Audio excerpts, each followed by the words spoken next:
Au pied du célèbre Golden Gate Bridge de San Francisco, le centre de secours pour mammifères marins affiche presque complet. Ici sont soignés plus de 200 phoques et otaries.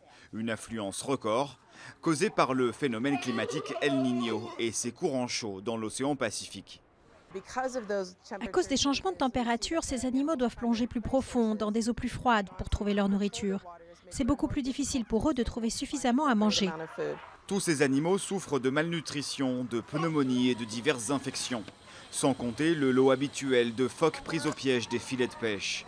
Souvent trop faibles, ils sont nourris à la soupe de poisson, un mélange maison concocté par des bénévoles. On y met du hareng, un peu d'huile de saumon et de l'eau. À chaque animal, sa seringue géante personnalisée, avec en plus de la soupe, des médicaments adaptés aux besoins de chacun.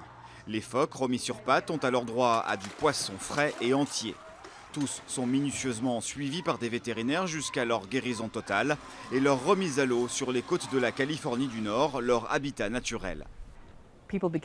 Les gens commencent par s'inquiéter pour les otaries, ensuite pour l'environnement, pour les océans, et cela les aide à réfléchir. Que dois-je faire pour aider? On espère que les gens se sentent concernés par la protection de l'environnement. Le centre de soins assure que 60% des animaux sauvés survivent une fois relâchés dans l'océan.